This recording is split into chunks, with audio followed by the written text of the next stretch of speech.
Hey there, superstar. This is Coach Keren here, the founder of With Enthusiasm Coaching, coming to you live from New York. And I want to talk to you today about how to listen so that others hear you.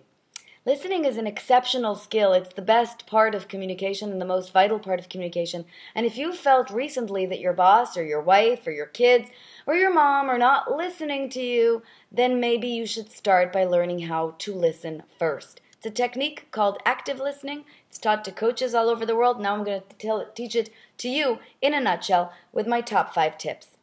Number 1, let them finish.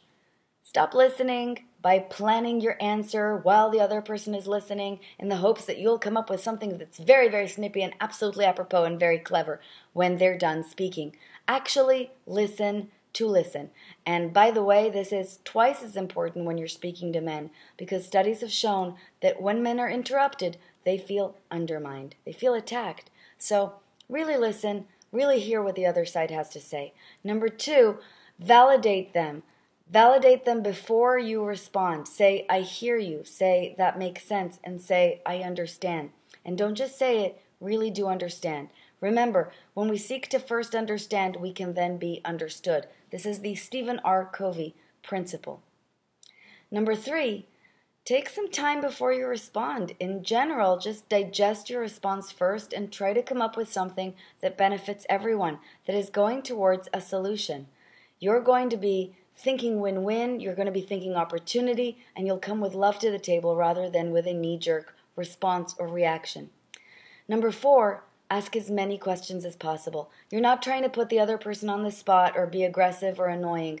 You're just trying not to offer so much information, but to digest and to clarify as much information as possible so that you can really smooth the way to the right outcome for any dialogue or discussion. Ask questions like, what's on your mind? What would you like to share? Do you feel like there's anything else that you'd like to share? Can I get this right? Did you just say that ... Clarify. Take the time to do so. At the end of the day, you're really going to help them to be understood. And finally, tip number 5 is assume the best. Assume the best because what I really want you to understand is it's always about our intention. And if you bring generous spirit to the table, you come to be the uplifter that you know you are, you will start a positive chain reaction. And you will end always on a positive and the best possible note. Thank you so much for watching. I hope I see you in one of my online coaching programs at KerenEldad.com. And above all, I hope that you always live and listen with enthusiasm.